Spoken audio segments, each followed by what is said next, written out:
नमस्कार दर्शक बंधु आज हूँ 26 मई सोमवार आज केतोटी इंपोर्टेंट न्यूज को आसतु नजर पकाइबा। आज प्रथम खबर है जून प्रथम सप्ताह ओडिशा छुईब मौसुमी 30 तारिख जाए काल बैशाखी प्रभाव। जून प्रथम सप्ताह ओडिशा छुईब चलित वर्ष धार्य समय पूर्व मौसुमीर आगमन होती। पाणीपाग विभाग आकलन अवधिर 8 दिन पूर्व गतकाली मौसुमी केरल छुई। गत 16 वर्ष मध्य यह प्रथम घटना। केरल में मौसुमी जनित प्रबल वर्षा आरंभ होता बेले ओडिशा को मध्य मौसुमी वायु सहल आसवा नहीं आकलन कर पाणीपाग विज्ञानी। साधारणतः केरल में मौसुमी वायु छुईबार 10 दिन पर यह ओडिशा को प्रवेश करता है। मे शेष किंबा जून मासर प्रथम सप्ताह मध्य मौसुमी वायु ओडिशा छुईबा नहीं अधिक संभावना रही कहुच्छी। सेपटे 27 तारिख बेलू बंगोपसागर सृष्टि हो लघुचाप क्षेत्र। पश्चिम केन्द्र और संलग्न उत्तर बंगोपसागर में लो प्रेसर सृष्टि होगा संभावना रही। परवर्ती 2 दिन में यह अधिक घनीभूत हो पारे बोली पाणीपाग विभाग आकलन करछि। तेबे बात्यारे परिणत होगा नहीं कौन संभावना नथिबा कहुଯାଇଛି। 30 तारिख जाए राज्य में जारी रहिबो कालबैशाखीर प्रभाव। आज कालबैशाखी 6 जिला गंजाम गजपति रायगड़ा कोरापुट मयूरभंज और केन्दुझर को येलो वार्निंग जारी होती। यह जिला मानक गोटे 2टी स्थान में प्रबल वर्षार संभावना रही। आसंता 48 घंटा मध्य बंगोपसागर सृष्टि हो लघुचाप जहाँ 29 तारिख बेलू घनीभूत हो वेलमार्क लो प्रेसर बा सुदृश लघुचाप परिणत होगा जहाँ मौसुमीर गति को आहरी सक्रिय करने अनुमान कर लघुचाप प्रभाव में ओडिशा को मध्य आगुआ आसब मौसुमी। जून प्रथम सप्ताह सुधा ओडिशा दक्षिण पश्चिम मौसुमी वायु प्रवेश करने अधिक संभावना रही बोली सूचना मिली। परवर्ती खबर विश्वर चतुर्थ सर्वबृहत अर्थनैतिक देश है भारत। विश्वर चतुर्थ सर्वबृहत अर्थनैतिक देश है भारत।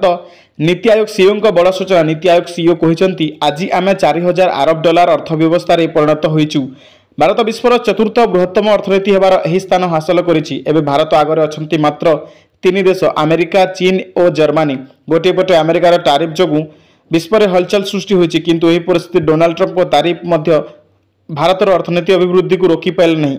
खाली एतिकी नुहे पाकिस्तान सहित उत्तेजना मध्य भारतीय अर्थनैतिक अभिवृद्धि उपरे कौनसी प्रभाव पकाए नहीं। भारत दीर्घ समय धरी विश्वर द्रुततम अभिवृद्धिशील अर्थव्यवस्था हो आसी एवं एबे यह जापान को पछरे पकाइछि। विश्व बैंक नहीं IMF पर्यंत समस्त भारत जीडीपी ग्रोथ को मानिछंती। परवर्ती खबर सीबीएसई नुआ गाइडलाइन मातृभाषा रे पंचम श्रेणी जाए पढ़े पिला। एवं अधिकांश प्राइवेट स्कूल रे इंग्लिश रे पढ़ाइबा को प्राधान्य दी जाउछि। एथिपई केंद्रीय माध्यमिक शिक्षा बोर्ड सीबीएसई नुआ गाइडलाइन जारी करछि। एथिरे सीबीएसई समस्त स्कूल को छात्र छात्री माननकु मातृभाषा रे पढ़ाइबार म्याप प्रस्तुत करबा को कहुछि। पूरा देश में सीबीएसई स्कूल रे प्राथमिक श्रेणी इंग्लिश रे पाठ पढ़ा जाउछि। सीबीएसई सर्कुलर मुताबक राष्ट्रीय शिक्षा नीति 2020 अनुसार प्री प्राइमरी श्रेणी क्लास 2 जाए फाउंडेशनल पर्याय बोली कहुच्छी। पिला पढ़ा घरोई भाषा मातृभाषा और आंचलिक भाषा होगा आवश्यक। यही भाषा जहाँ R1 कहुच्छी आदर्श भाव मातृभाषा होगा आवश्यक। क्लास 3 रु क्लास 5 पर्यंत छात्र R1 शिखा जारी रखिपारे बा R1 व्यतीत कौन अन्य माध्यम शिक्षार प्रकल्प दिज्व। निज स्कूल रे मातृभाषा आधारित शिक्षा को नहीं बाध्यतामूलक होगा सीबीएसई संकेत देछि। एपर्यंत नेशनल एजुकेशन पॉलिसी 2020 एवं स्कूल एजुकेशन 2023 अनुसार बोर्ड केवल एडवाइजरी सर्कुलर माध्यम ही यह उपयोग को प्रोत्साहित करथिला। मे 22 जारी होइतिबा एही सर्कुलर रे कहा जायछि जे मातृभाषा रे पाठ पढ़ा जुलाई रु आरंभ हो पारे। सीबीएसई देशर सबुठारु स्कूल बोर्ड एथिरे 30,000 रु अधिक स्कूल एफिलिएटेड रहिछि बोली सूचना मिलिछि। परवर्ती खबर 5:30 पूर्व ऑफिस छाणिबा मना। ग्राम्य उन्नयन विभाग कर्मचारी जारी है निर्देशनामा। 10टार ऑफिस आसवे 5:30 पूर्व ऑफिस छाणी पारे नहीं। संध्या 5:30 पर घर को जीवे कर्मचारी अति कम 7.5 घंटा ऑफिस रे उपस्थित रहिबे। समस्त को बायोमेट्रिक उपस्थापन बाध्यतामूलक। Punch out नथिले आबसेंट पड़िबो। एणिकी नेता किंबा अधिकारी मन इच्छा गाड़ी रे नाली नीलबत्ती व्यवहार करि पारिबे नहीं। एहाको के व्यवहार करिबो ताहा परिवहन विभाग निर्धारण करिबा। एथिपाई स्वतंत्र अनुमति नेबाको हेबा। एने परिवहन विभाग प्रमुख सचिव उषापाड़ी राजस्व गृह नगर उन्नयन विभाग सचिवों समेत पुलिस महानिदेशक और गृहरक्षी और अग्निशम महानिर्देशक को पत्र लिखिंट। एथिरे कहुच्छी जे गाड़ी नाली नील किंबा विविध रंगर बत्ती व्यवहार संपर्क में सरकार पूर्व स्पष्ट कर सारी किंतु एही नियमर उल्लंघन करा जनापड़ी। पुणी थोड़े यह स्पष्ट कर गाड़ी रंग बेरंगर बत्ती व्यवहार पर परिवहन कमिशन अनुमति नेबा जरूरी। जो मैंने यही बत्ती व्यवहार पर क्षमता प्राप्त से एक स्टिकर जारी कराଯିବ। ए संपर्क में विभागगुड़ी निज अधिकारी को स्पष्ट निर्देशनामा जारी कराइबा जरूरी बोली श्रीमती पाढ़ी पत्र उल्लेख करिसेंती। परवर्ती खबर ईपीएफ एणिकी ईपीएफ रे मिलिबो 8.25% सुध। जानतु अकाउंट को आसिबो केते टंका। केंद्र सरकार 2025 आर्थिक वर्ष पई कर्मचारी भविष्य निधि ईपीएफ जमा उपरे 8.25% सुध हार को मंजूरी प्रदान करिसेंती। पूर्व आर्थिक वर्षर सुध हार को चलित आर्थिक वर्ष में कायम रखिबा पई गत फेब्रुआरी 28 ईपीएफ निष्पत्ति नहीं यह मंजूर करने अर्थ मंत्रणालय को पठा जाइथिला। अर्थ मंत्रणालय 2024-25 आर्थिक वर्ष पर 8.25% ईपीएफ सुधार को स्वीकृत देवा पर श्रम मंत्रणालय यह ईपीएफओ निकट को पठाई देछि। एबे ईपीएफओ 7 कोटी ऊर्ध्व हिताधिकारी बैंक अकाउंट रे 8.25% हार रे सुध राशि जमा कर जेकोसी संचय तुलन में ईपीएफ अधिक सुध देता है। 2022-23 वर्ष में सुध हार 8.15% थिबा बेले 2023-24 वर्ष पर यह 8.25% को वृद्धि करा जायथिला। परवर्ती खबर अंडरग्राउंड फॉर मेट्रो। राजधानी भिड़ ह्रास पर राज्य सरकार का बड़ प्लान। मेट्रो रेल प्रकल्प नहीं बड़ सूचना। भुवनेश्वर मेट्रो रेल प्रकल्प नहीं बड़ सूचना देले आईन मंत्री पृथ्वीराज हरिचंदन। राजधानी में अंडरग्राउंड हेब मेट्रो। माटी तले चलिबो मेट्रो।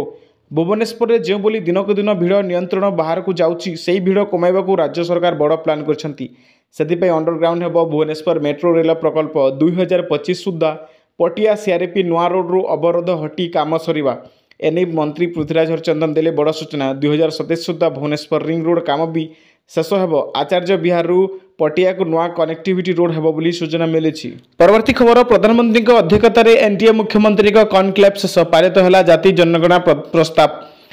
प्रधानमंत्री नरेंद्र मोदी अध्यक्षतार अनुष्ठित एनडीए मुख्यमंत्री कॉन्क्लेव शेष होईछि। एही कॉन्क्लेव रे भाग नैथिले 20 मुख्यमंत्री एवं 18 उपमुख्यमंत्री।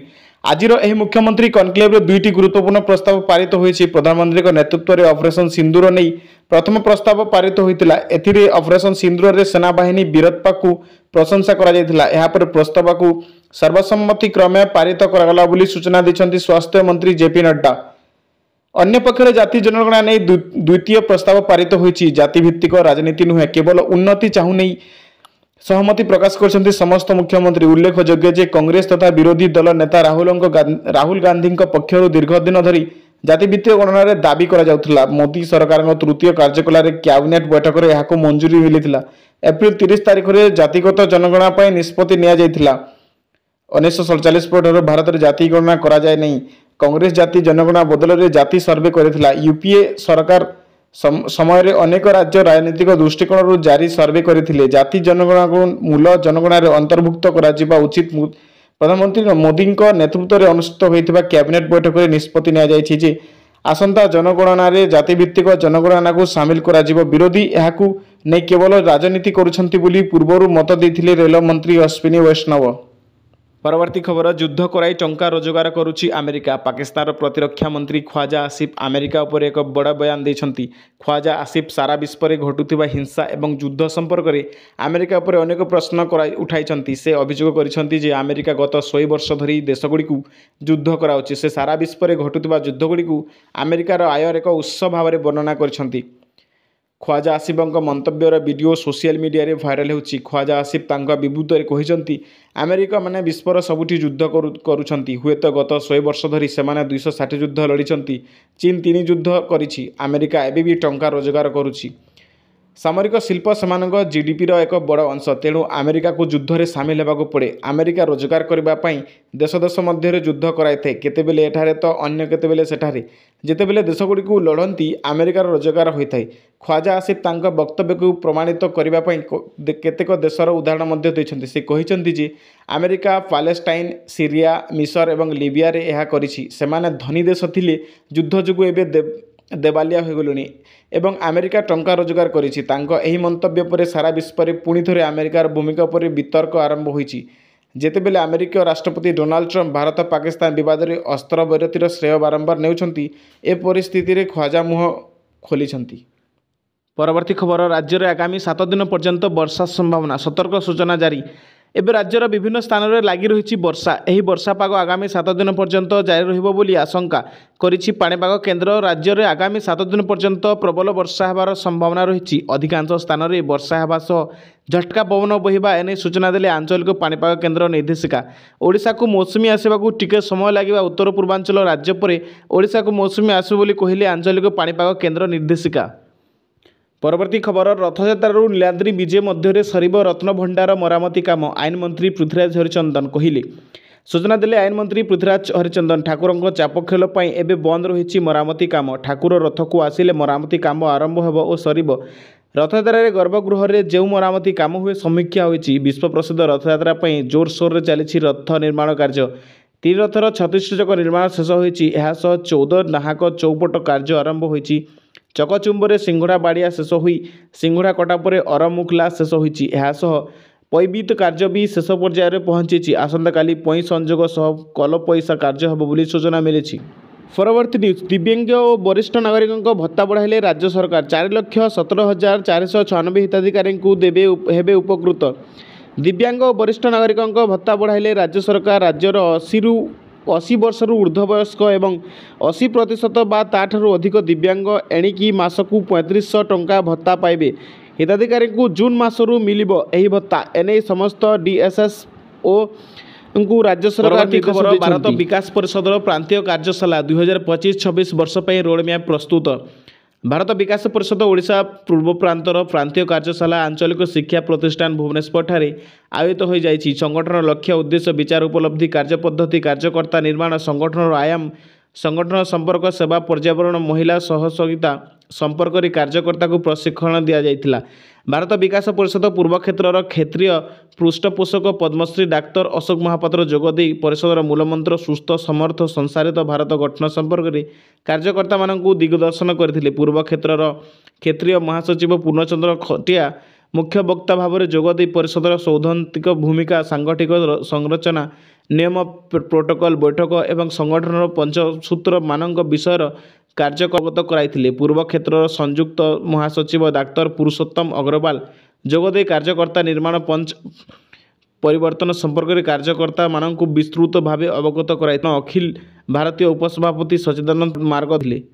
ଓଡ଼ିଶା ପୂର୍ବ ପ୍ରାନ୍ତର ଅଧ୍ୟକ୍ଷ ସତ୍ୟବାଦୀ ଦାସଙ୍କ ଅଧ୍ୟକ୍ଷତାରେ ତଥା ମହାସଚିବ ସୌମେନ୍ଦ୍ର ଦାସଙ୍କ ସଂଯୋଗରେ ଅନୁଷ୍ଠିତ ପ୍ରାନ୍ତୀୟ କାର୍ଯ୍ୟଶାଳାରେ କାର୍ଯ୍ୟକର୍ତ୍ତାମାନଙ୍କୁ ଚଳିତ ବର୍ଷ ସମାଜର 1500ରୁ ଅଧିକ ସମାଜର ସମ୍ପନ୍ନ ଓ ପ୍ରଭାବୀ ବ୍ୟକ୍ତିଙ୍କୁ ସାମିଲ କରାଇବା, ଚଳିତ ବର୍ଷ 20ଟି ନୂଆ ଶାଖା କରାଇବା, 1000ରୁ ଅଧିକ ମହିଳାଙ୍କୁ ସ୍ୱାବଲମ୍ବୀ କରାଇବା, ଆନିମିଆ ମୁକ୍ତ ଭାରତ ଅନ୍ତର୍ଗତ 50,000 ମହିଳାଙ୍କୁ ସଚେତନ କରାଇବା, ସମାଜର ମୁଖ୍ୟ ସ୍ରୋତରେ ସାମିଲ ହେବାର କୌଶଳ ମହିଳାଙ୍କୁ ଶିଖାଇବା, 50,000 ବୃକ୍ଷରୋପଣ, 1000 ଆର୍ଥିକ ଅନଗ୍ରସର ଦକ୍ଷତା ଥିବା ଯୁବକ ଯୁବତୀମାନଙ୍କୁ ତାଲିମ ପ୍ରଦାନରେ ସହଯୋଗ କରିବା, ପ୍ରତି ଶାଖାରେ ଅନ୍ୟୁନ 100ଟି ପରିବାରକୁ ସଞ୍ଚାଳିତ କରାଇବା। ଚଳିତ ବର୍ଷ 1000 ବିଦ୍ୟାଳୟ ଭାରତ ସମ୍ବନ୍ଧରେ ଜାଣିବା ପ୍ରଶ୍ନ ମଞ୍ଚ କାର୍ଯ୍ୟକ୍ରମ ଭାରତ କୋ ଜାନୁ, ସେହିପରି ଦେଶାତ୍ମକ ସଙ୍ଗୀତ ପରିବେଷଣ, ରାଷ୍ଟ୍ରୀୟ ସମୂହଗାନ ପ୍ରତିଯୋଗିତା ଆୟୋଜନ ହେବେ ନେଇ ରୋଡମ୍ୟାପ୍ ପ୍ରସ୍ତୁତ ହୋଇଛି। ଗୁରୁ ଦିବସରେ ଗୁରୁମାନଙ୍କୁ ସମ୍ମାନିତ କରିବା ତଥା ମେଧାବୀ ଛାତ୍ରମାନଙ୍କୁ ଅଭିନନ୍ଦନ କରିବା ପାଇଁ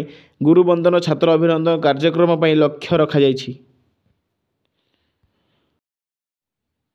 ପରବର୍ତ୍ତୀ ଖବର, ପତ୍ନୀ ଅନୁଷ୍କାଙ୍କ ସହ ହନୁମାନଗଢ଼ିରେ କଲେ ପୂଜାର୍ଚ୍ଚନା ବିରାଟ। ଈଶ୍ୱରଙ୍କ ଶରଣରେ ବିରାଟ କୋହଲି ସପରିବାର ସହ ଗତକାଲି ସକାଳୁ ଅଯୋଧ୍ୟା ହନୁମାନଗଢ଼ିରେ ପହଞ୍ଚିଥିଲେ। କଡ଼ା ସୁରକ୍ଷା ଭିତରେ ରବିବାର ବିରାଟ ଓ ଅନୁଷ୍କା ପହଞ୍ଚି ବଜରଙ୍ଗବଲୀଙ୍କ ଆଶୀର୍ବାଦ ନେଇଛନ୍ତି। ନିକଟରେ ପ୍ରେମାନନ୍ଦ ମହାରାଜଙ୍କ ଆଶ୍ରମରେ ପହଞ୍ଚିଥିଲେ। କିଛି ସମୟ କାଟିବା ପରେ ମୁମ୍ବାଇ ଫେରି ଆସିଥିଲେ। ତେବେ 10 ଦିନ ନ ପୁରୁଣୁ ପୁଣି ଏକ ଆଧ୍ୟାତ୍ମିକ ସ୍ଥାନରେ ପହଞ୍ଚିଛନ୍ତି।